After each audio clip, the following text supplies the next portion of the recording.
Good evening, Philippines. Good evening, Dabber Cats. I am back. Yell Dabber Cats TV is on the rack. At eto guys, isa sa mga update natin ngayong araw ng Sabado.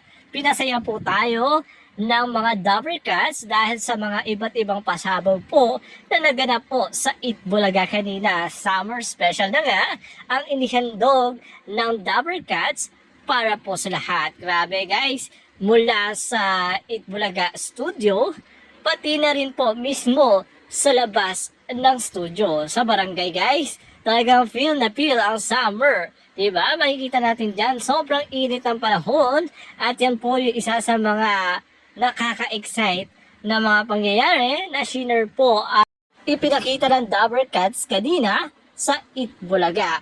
Grabe guys, sobrang init po ng pagsuporta po ng lahat dahil sobrang taas po ng online viewership ng Itbulaga ngayong araw po ng Sabado. Tinawag pa nga po nila itong Saturday Summer Special dahil po sa inihanda po nila mula sa studio hanggang sa barangay. And especially guys, kauna-una nakita si Arvony na nag-guest sa Itbulaga dito po sa TV5. Na masayang-masaya po siyang na-experience ang therapy. Grabe guys, no? Arvony yan, ang Miss Universe ng buong mundo.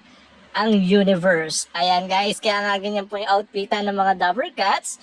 At sila po yung isa sa mga tumayo doon sa therapy para po magbigay po ng papremyo kay Miss Arvony, ang Miss Universe 2023. Grabe guys, so ang ganda ni Paolo dito.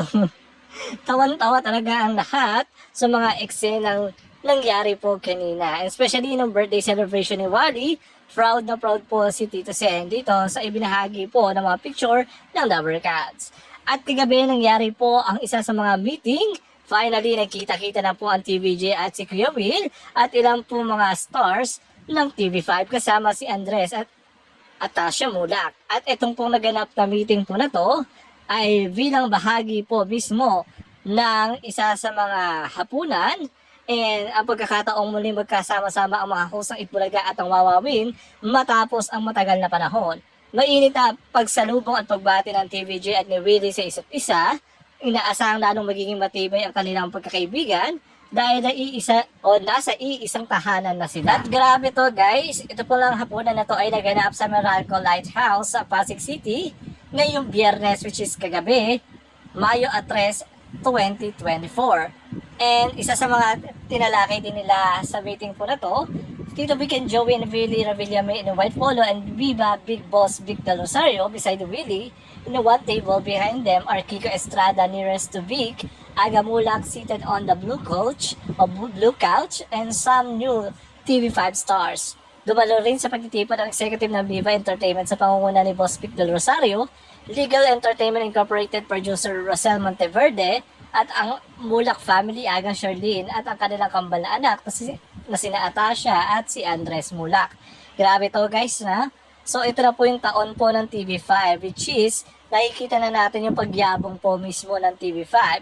Sa pangunguna po yan ng Wawawin at ng Itbulaga, ng TVJ at ni Willie Revillame, talagang mas palalakasin lalo ito ng TV5 at sa mga bagong stars na kabilang po dito. MVP thanks TVJ and Willie, pinasalamatan ni MVP ang mga host ng Itbulaga at si Willie dahil kapamilya ng TV5 ang nabanggit na personalidad.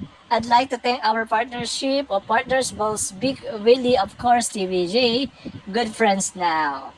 And dagdag pa dito, I recall the day when it became a milestone, even for TV5 and Media Quest of this move, and now we will come back, Willie as well.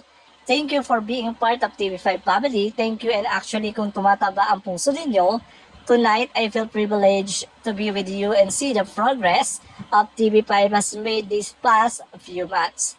Paagi na pasasalamat ni MVP sa mga sikat na showbiz personality na bahagi na ngayon ng kanyang television network. Diba guys? So ito na po yung regalo po mismo ng TV5 para po sa lahat, lalo na po sa mga legit Dabber Cats at sa mga sumusuporta po mismo sa Itbulaga at sa Wawawin. At sa iba pang update, manatili po kayo nakatutok sa mga daily updates patungkol sa mga Dabber Cats at sa Wawawin at sa pagyabong pa ng TV5 ngayong 2024. So hanggang dito na lamang po isa update natin ngayong gabi na to. And thank you guys sa panonood and see you for my next update video. Bye bye guys. I love you all.